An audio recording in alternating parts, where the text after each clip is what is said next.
you know what makes life feel like a living hell? It's not poverty, it's not even disease. It is knocking on the wrong door. We spend our entire lives chasing things that were never meant for us. We pour our blood, sweat, and tears into opening doors that only lead to our destruction. But we become so blinded by our desires that when God slams that door in our face, instead of being grateful, we start to complain. We cry, we struggle, we feel like we've lost everything.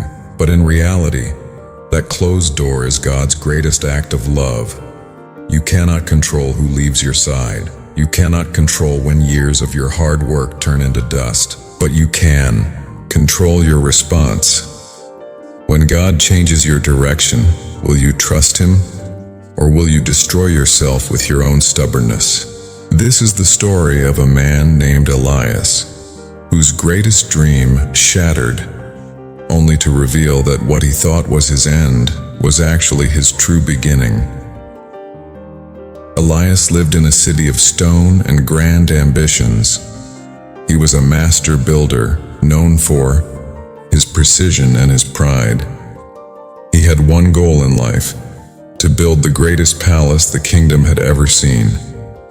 He spent 10 years drafting the blueprints, invested every penny into the materials, and moved his family close to the site.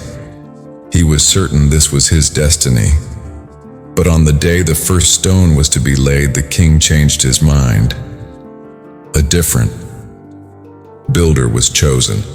Elias was not only dismissed, he was publicly humiliated.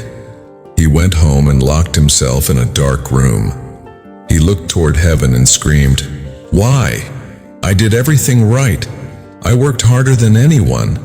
Why did you let this door close?" For months, Elias lived in bitterness. He felt like a failure, not realizing that God was speaking loudly through that silence. One day, an old monk passed by Elias's house.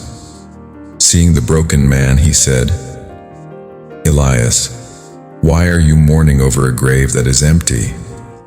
Elias looked up with tear-filled eyes.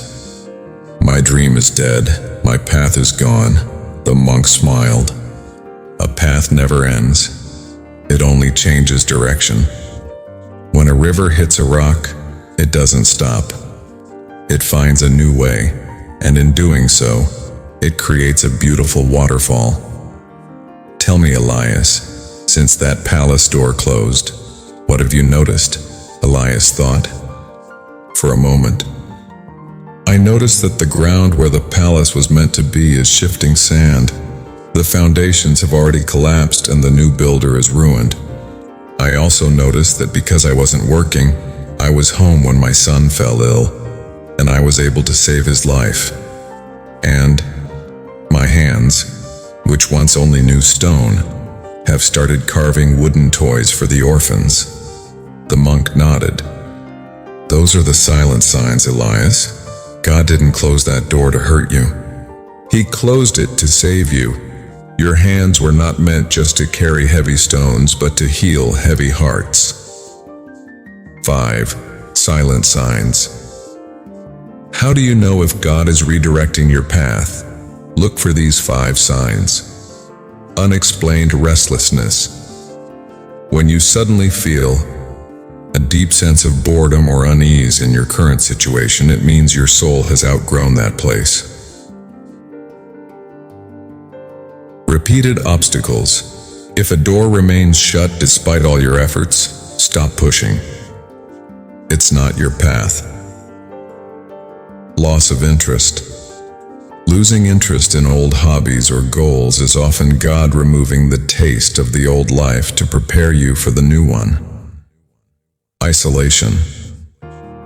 God often distances us from people so that we can hear His voice clearly, away from the noise of the world. A new compassion.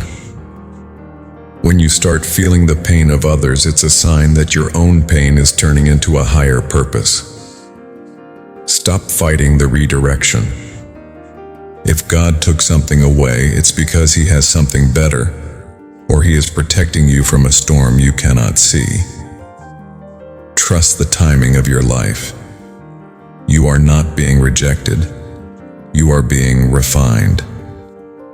Right now in the comments, write, "I trust your plan, God." If this story brought peace to your heart today, share it with someone struggling with a closed door. Remember, when one chapter ends, it's only because the author is ready to start a better one. Stay blessed, stay hopeful, and keep moving forward.